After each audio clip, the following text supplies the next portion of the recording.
All right. Here we go, y'all. Let's see what they got to say. Hold on real quick.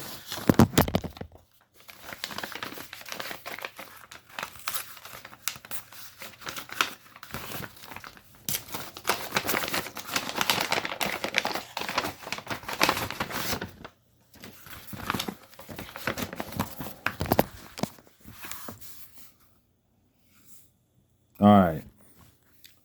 From the United States Department of Justice, United States Attorney, Northern District of Ohio, United States Courthouse, Cleveland. Okay.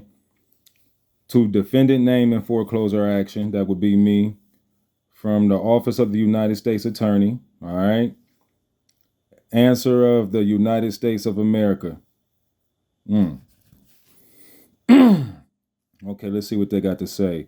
You have been named as a defendant regarding a foreclosure matter. Okay. This action was taken by a plaintiff who is either a bank, lending institution, business, or individual. Hold up. Listen to this. This action was taken by a plaintiff, that's Alexander Zumbar, the Stark County Treasurer's Office, who is either a bank, lending institution, business, or individual. Now, see, that's where they sit. We'll get to that later. See, they're not looking at them as government. They're not government. Told y'all.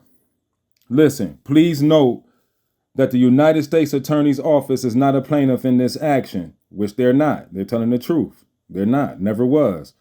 Therefore, you need not respond to this office. Okay, I get it. Yeah. Your response to this foreclosure action, if any, must be filed with the with the court. Yeah, they're not putting my affidavits or anything, any of my responses on the record. And we're gonna get to that too. Okay, clerk of courts.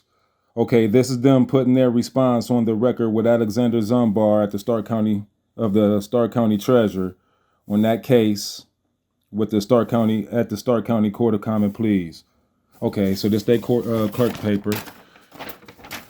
Hold on. Let's see. Here's what they put on file. Let's see what they got to say. Zumbar versus, case number, judge, answer of the United States of America, disclaiming interest. Let's go. Look, I know what that mean already, but let's see what they got to say. Oh shit. Excuse my French, y'all. Defendant. Now comes the defendant, the United States of America, and for the answer to the plaintiff, talking about Alexander Zumbar, the Stark County Treasurer, to his complaint, states as follows. First defense, point 1. Let's see what the first point is. All right, what this say? The defendant. Now, from now on, we're going to substitute defendant with United States of America, because this is them. The United States of America denies that it has any interest in the property set forth in the plaintiff's complaint by virtue of mortgage or lien averred, which means averred means stated, in the plaintiff's complaint. Boom! Let's go. That means the United States don't have no interest in my property, y'all. Yeah. Now the truth coming out. The truth is coming out. Let's go. The defendant is without knowledge. The United States of America is without knowledge or information sufficient to form a belief as to the truth. Hell no. Listen, as to the truth of the other statements, in the plaintiff's complaint. Look, they don't even believe that his statements is truthful. Man, get the hell out of here. Second defense, the defendant, the United States of America, objects to the release of any mortgage or liens of the United States, not specifically averred in this complaint, in the complaint. Stated in this complaint. Now what they talking about right here is they talking about those Jacksons. We hold on. We remember point 3. Let's see what else they got here. signature page. Who on the signature? Who on the signature? Rebecca, let's go. Let's go. Let's go. Hope I ain't butchering your name, Rebecca. Rebecca Let's Go of the United States Attorney. Thank you. Thank you, Rebecca.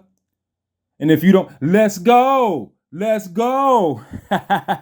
Rebecca Let's Go, United States Attorney. Thank you for being honest and truthful, because you know what? Anybody else, it's so easy for especially public officials to just roll with the punches. They just roll with the program and just go along with it and let anything happen. Listen, she bounced back, and you just seen what she told them.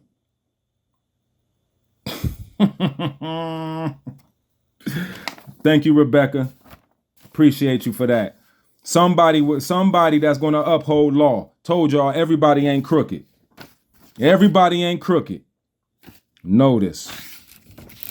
Okay, this is for them. This ain't for me, because this is their answer to their complaint. Because remember that Alexander Zumbar added the Department of Justice in on this, right? Please be advised that pursuant to 28 U.S.C. 2410 C, whereas the sale of real estate is made to satisfy a lien prior to that of the United States, with certain exceptions set forth in the statute, the United States has 1 year from the date of the sale within which to redeem, except that the respect of a lien arising under the Internal Revenue, the Internal Revenue laws, redemption under state law, whichever is longer. The effect of the statute cannot be abrogated by state law. They checking them. Cannot be abrogated by state law. United States versus John Hancock Mutual Life Insurance. Okay, I know what they talking about. Therefore, it is very important that in preparing your judgment entry that you include the following language. There should be no further equity of redemption. They listen, the United States just told them what to put in their judgment entry, that no more equity in redemption. Meaning the United States don't have no jurisdiction or no ownership in my property. Period. Except that with the respect of any lien of the United States. The United States shall have the right to redeem within the time period provided. Let me see, our procedures change for them to send payment. Okay, what this is, let me explain to y'all real quick. Then we're going to get back to them points. Let me explain to y'all. What they did was, all right, let me go to point 3 so y'all can see what's going on, right? I see what's going on. Point 3. They don't have United States don't have no interest in my property. The United States denies that it has any interest in the property set forth in the plaintiff's complaint. Remember, Alexander Zumbar. 3 is for all those Jacksons. Remember all those Jacksons that they added to my case? Okay, 2 of those Jacksons, right? Even though they split them up, this is only 2 Jacksons. Yeah, they was playing dirty. But anyways, one of the Jacksons had a federal tax lien on them from the IRS, a federal tax lien for 43 something odd dollars. The other Jackson had one on them for 5,000 and something odd dollars. Now, what they were doing was they was taking these people who I don't know, taking their liability and trying to add it to my property so they can say they was collecting a debt or a federal tax lien, they can seize my property. That's what they were trying to do. They was using on top of the fraudulent taxes that they asking for me, that which I don't owe them nothing, because my property can't sit within the state of Ohio. That's a corporation. It's domiciled to the land. Period. Continental America, we all Moroccan. Now, but anyways, not to get off subject or anything, But what they did was when they added all these Jacksons in and tried to add and attach their liability to my land to try to take my property. The United States still have interest in those. That's what they were saying on point 3. Point 3. The United States objects to any release of any mortgage or lien of the United States, not specifically stated, averred in the complaint. So when it comes down to it, right, when say like you have a mortgage and that's a lien, right? Now let's say you go out and you end up in tax problems, or have tax issues as an individual, and you end up with a federal tax lien on you. Now you have 2 liens, and now they want to seize your property. So if the mortgage company want to sell off your property, which let me remind y'all, I don't have a mortgage, so I don't have a lien. So, but anyways, when they go to foreclose on the property to get their money, the United States have interest in that. And I'm not going to get into the law, or whatever, but they told you in the note that after the sale of the property, they have an interest in that, and they have up to 120 days or what have you by this law that they can come collect. You see what I'm saying? And that's why they was letting them know where it's stated at right here. The effect of the statute cannot be abrogated by state law. State law cannot trump federal, right? So United States don't have no interest in my property. Let's go. Now, let's get on to these people, right? Let me show y'all how this happened. Right? Now, let's go back to this First American Insurance Company, and let me tell you what role they played in my the foreclosure suit, my unlawful foreclosure suit. Now, as you can see, this was ordered by the clerk of courts. Right? This was ordered by the clerk of courts, not Alexander Zumbar. So now that makes sense. Let me show y'all something. So now that makes sense why on the record, right, on this case, right, look at this. Look at all those defendants, and it's just me on my property. Look, truth is coming out now. None of my affidavits is being put on file. Now look, down at the bottom. Answer of the United States. And this was just sent out, I think, on the 12th or something like that. And it just got here. But they put their answer, but you can't click this or nothing to see the file. So you don't know what they filed to the public. This is not a lawful public record. All you see is their files and them trying to serve me and continue with their actions and don't want to put my affidavits in nothing of what I got to say on the record. This is what they was trying to play. See? And just to show you, look, this is why I got to go this route. This is why I have a tribal website. Because I make all my stuff public record. Everything they do is public record. Because they won't put they won't put any of my files on the record. Look at this. Look at all these affidavits. Look at all those affidavits I done served them. And they won't put one of my affidavits on record. Make it make sense, right? I just wanted to show y'all this real quick. Look. Lynn Todaro to put on the record.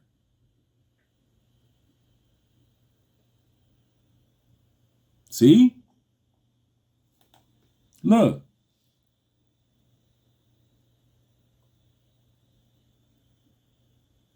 To put on the record. They won't put none of my stuff on the record. That was November 20th. My last 2 affidavits. I ain't even counting all the rest of them. You feel me? So now, all right, back to this, right? So what this insurance company does is, now, first of all, I want to say this. Now you understand why, I want to say this again, if I didn't say it. Now you understand why my files are not being put on the record. Why my affidavits are not being put on the record. So it's like I didn't even respond. Now you see why I've been on going public with this situation. I could have saved them the public scrutiny. We could have battled this out how we battled it out, but I had to go public like this because, as you can see, they won't put my affidavits or any of my responses on or any of my affidavits on the record. Now you see why, because they the one who ordered the what? Judicial report, which is the clerk of court. Ain't them the same ones who put files on record when it comes to a case or a suit? Anyways, the role of this insurance company is what they do when you're going through a foreclosure is they take the information, right? They hire an insurance company, and an insurance company do a search of the record. I talked about this in part 1 and part 2 of my foreclosure fraud videos. But they do a search of the public deed, and they find anything that's attached to the deed, far as any mortgages, easements, liens, or anything like that, right? Now, what they went and found, ordered by them, what this insurance company went and found was all of these Jacksons, right? And then attached their federal tax lien. Remember this from video part 1 or part 2. Remember, 40-something thousand, 5,000. And look, remember where it said prior owner, but unable to determine if it applies to the property. This is what the United States have interest in, theirs, but their debt is not, their liability is not attached to my property. But they made it part of my property when they did their search. And this is how you know, this is where the fraud kicks in, right? Is because now they was deliberately trying to add this debt onto me so they can take my property, right? And how you know it was deliberate, right? Is because when they did their search, they went and pulled up, don't forget, my great aunt's death certificate. Her last name, listen, look, Laura Jackson. And just to show y'all right beneath it, look, my mother, because they couldn't have kids. So it's like my mother was her child. That's why all the property went to her and then went to me. See what I'm saying?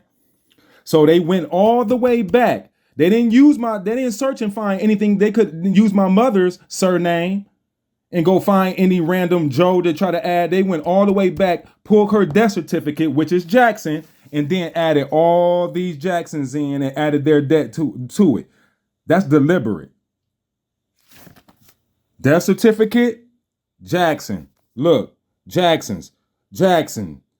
Unknown spouse of Jackson. Now y'all see what's going on? Look, Jackson.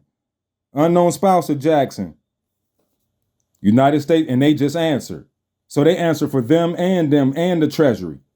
So that now by the United States stepping in, basically, Article 3 stepping in and telling them they have no interest in my property. Now that deads all of the Jacksons, but it doesn't dead the fraud. You know why it doesn't dead the fraud? Because it's Cal Stone. This is where Cal Stone come in at, right? Because he's the head down there. He's supposed to be the head. He's the one that makes sure all of their bonds is sufficient, right? None of them has produced a bond yet. None of them. Alexander Zumbar, Alan Harrell, Kyle Stone, Gerard T. Yost, which is the assistant prosecutor that's acting as attorney for Alexander Zumbar, the Treasury, the one that's so-called bringing this unlawful suit against me. And now the clerk of courts is ordering this. They supposed to be impartial. The judge ain't even supposed to, if they a judge, they ain't even supposed to be, they supposed to be impartial. How is the clerk is the one ordering this? See, I don't have no insurance company. They using these people to do a search of the record.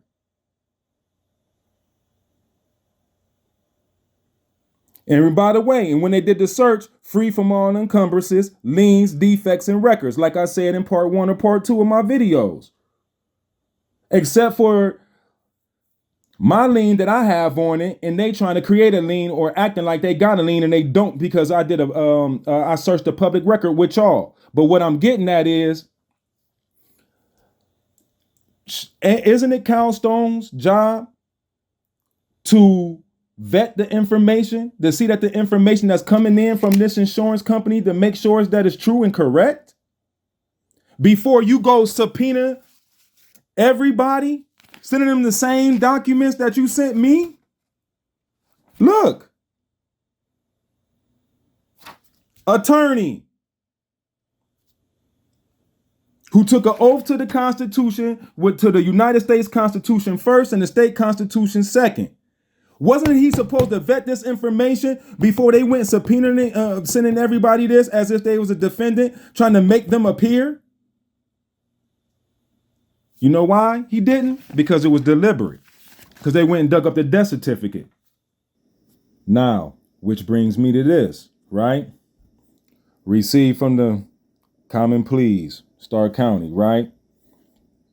If you believe that you can afford your home, you may request mediation using the enclosed form, front side only.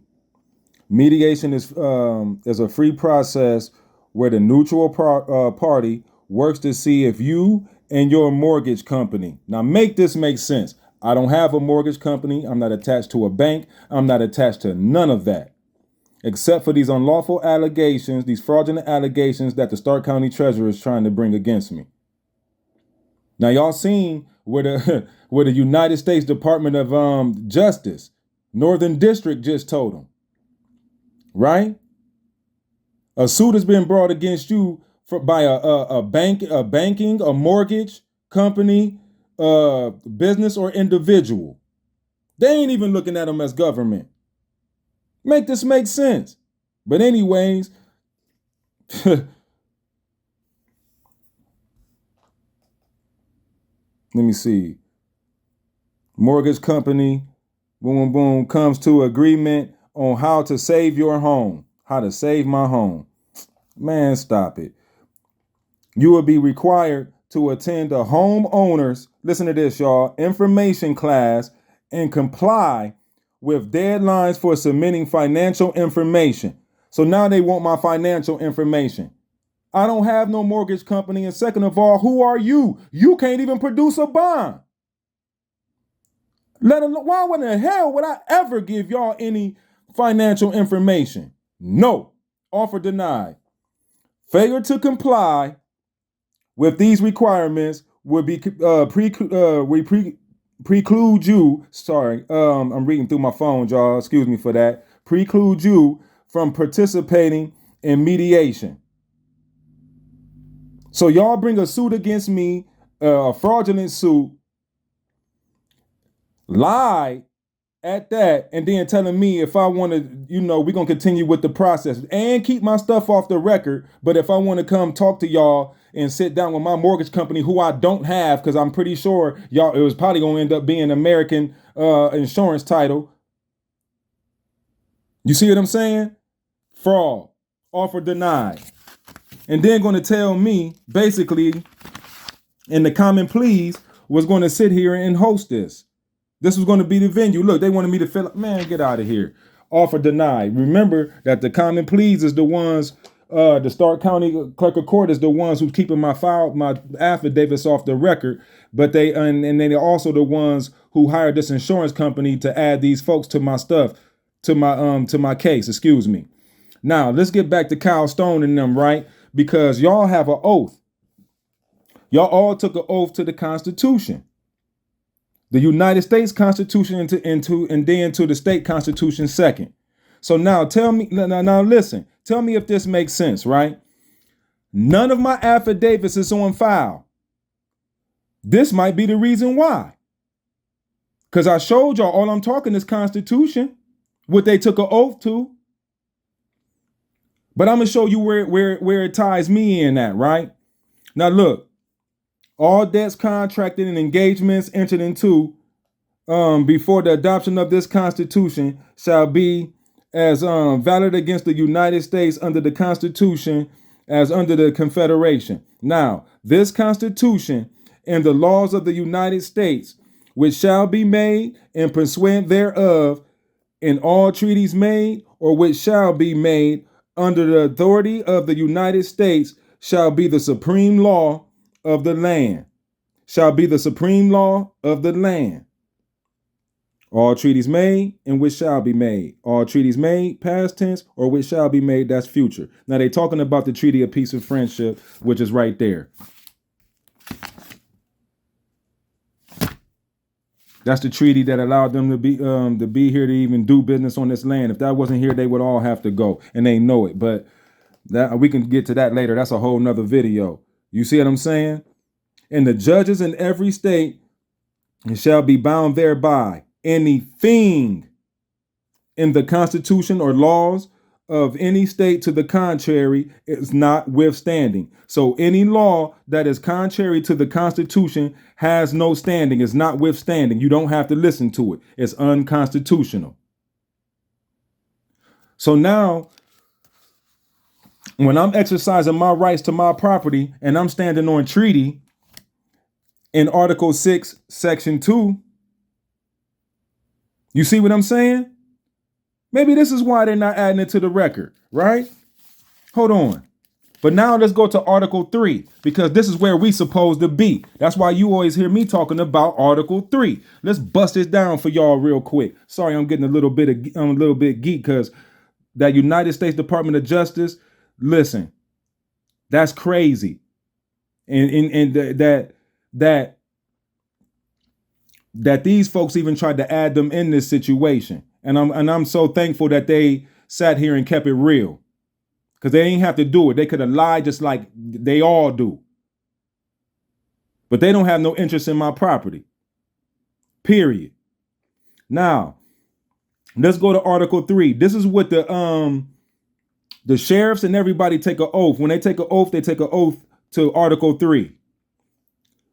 Section 1. The judicial power of the United States shall be vested in one Supreme Court. I don't even got to read no more, because that lets you know right now, anytime they bring suit or anytime the Supreme Court, one Supreme Court, when it comes to your personal property, your personal rights, anything that's got to deal with your natural and unalienable rights, Article 3.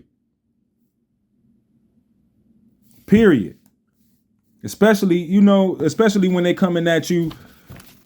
Especially when they coming at you all crazy, man. Article 3 is where it's at, is where it's supposed to be. Anything else is uncivilized.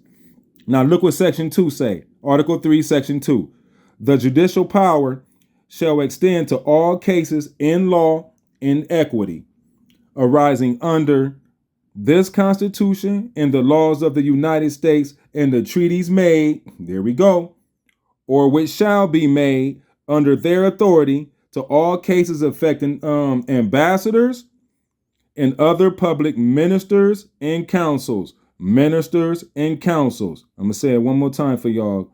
Ministers and councils. To all cases of admiralty and maritime jurisdiction. To controversies to which the United States shall be party to. See? Now, the United States just answered them. So who are they? They are not a party. See why they won't put my files on the record? That's because Article 3 is supposed to be the original jurisdiction where they brought this suit. That's why they won't put my files on record. See, that's the reason why I got a commercial lien on all those public servants that's part and parcel of this case. Period. I got a lien on their property for their constitutional violations. You know what I'm saying? Because they won't put my stuff on file or on the record, excuse me. But that's okay. That's why I got a commercial lien, because they are public servants. They have an obligation to perform. They all take an oath to the Constitution, and they must be accompanied with a surety bond. They have an obligation to perform. And all of them who took an oath, because they took an oath to the United States Constitution first. Article 6, all treaties made shall be the supreme law of the land. All judges in every state shall be bound thereby. Right? So who are they to go against, to rival? Who are they? They have an obligation to perform. And their obligation is to protect, preserve, and to uphold the Constitution. So look, what's so crazy is the reason why I made that public councils and all of that ministers and councils, because just real quick, I wanted to show you, remember, this is from the treasurer, consulate. When she sent me their oaths, not the bonds. Just showing you. Right? Now, the reason why I got a commercial lien on all of them, I'm going to go into this a little bit, right? I had to make all of this public so everybody can see. So if you want to see, all you got to do is just come to my website, Alodio American National Consulate website. Period. It's all over my Facebook. Everybody, all you got to do is click on one of them, something down there. It'll take you there. I had to make this public because they won't put my affidavits on the record. Right? So there's the lien right there. They have an obligation to perform. So for their constitutional violations, I put a lien on all of their personal property until they do what they're supposed to do, which is give protection to my land and me. Not using this, telling me to come mediate so y'all can find a way to take my property. So now, let me show y'all this. Let me reiterate. Now remember, here go Kyle Stone's oath. Do solemnly swear that I will support the Constitution for the United States and the Constitution of this state. See what I'm saying? So that's all I'm talking is Constitution. Why am my affidavits getting put on the record? See what I'm saying? Now look, hold on.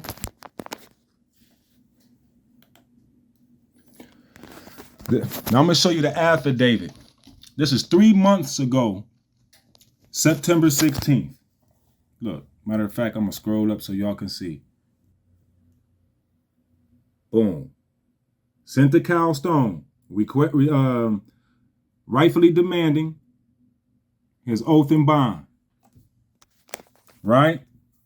Now, this is his default letter because he didn't provide it to me. Right? Still haven't gave it to me. It's 3 months later. So I gave him 15 more days to get a bond on file so he can do my rightful demands. Okay? So let me see if I can open this up some so y'all can see. Right? You can't do what I asked you to do if you ain't got a bond on file. So I gave him 15 more days, which now he is in dishonor. He is in dishonor. Right? So look at my rightful demands. I rightfully demand Kyle Stone to stop all future unlawful soliciting, which I have a right, of my indigenous land and dirt location, my property. Right? Stop all soliciting. I rightfully demand Kyle Stone to give legal recognition and what protection to these indigenous lands, territories, and what resources. Such recognition shall be conducted with the respect to the customs, traditions, and land tenure systems of the indigenous peoples' concerns pursuant to Article 26 of the United Nations Declaration on the Rights of Indigenous People, assuring surety and protection of the rights to own and control indigenous territory, and extra territory, right? And then my third, it was only 3. To avoid the rivalry of and provide lawful protection from any form of opposition to my non-tax obligatory status. And I gave him the code of laws. See what I'm saying? 3, rightful demands. And they still trying to proceed, and they still trying to come against me. You seen I just got mailed the other day. They still trying to correspond with me. Offer denied. See? So why come my affidavits is off the record? That's the reason for the lien. That's the reason why I got a lien on them. I'm not being quiet about that. I'm very vocal about that because this is bull crap what y'all tried to do to me. So I got a lien on y'all personal property. So if you want to see it, it's on record. It's on my the tribal consulate website. There it is right there. It's public record. Nothing to hide. Full disclosure. Since they won't evidence their fraud. You feel me? So now, Kyle Stone and the rest of you public servants, that's all part and parcel of this matter. You all faced with a decision. Either y'all gonna do the right thing or be tyrants. I'm gonna say it like this. The Constitution, the commercial lien that I have on you guys is for your constitutional violation and your treaty violations and your failure to perform and not having a bond and not giving protection to these lands, territories, and resources and not upholding the Constitution. Excuse me. So the choice is, far as I'm concerned, this is dismissed. It's over with. You do the right thing, I'll do the right thing. I'll pull the lien off. You proceed, then I'm gonna proceed. Period. And that's how we gonna end this. But back to my peoples, man, I'm gonna get back with y'all. I'm not gonna hold y'all up. Just want to make this lawful public notice to what's going on and give y'all an update. But also I wanted to leave y'all with something, right? Hold on, right? The United Nations Declaration on the Rights of Indigenous People, Article 3. Article 3 of the UNDRIP. That's, that's short. That's the acronym for it. But this article explicitly states that the indigenous people have a right to self-determination. It encompasses the ability to freely choose their political status, manage their own affairs, and develop their economic, social, and cultural aspects without external interference. Also, the right to self-determination can also include the right to self-autonomy and self-government in matters related to local and internal affairs. Us as copper-colored people, man, we under international law, y'all. We're not under revised codes and statutes. We under Constitution and treaty. Period. Stand on it. Y'all stay up. Tribe up.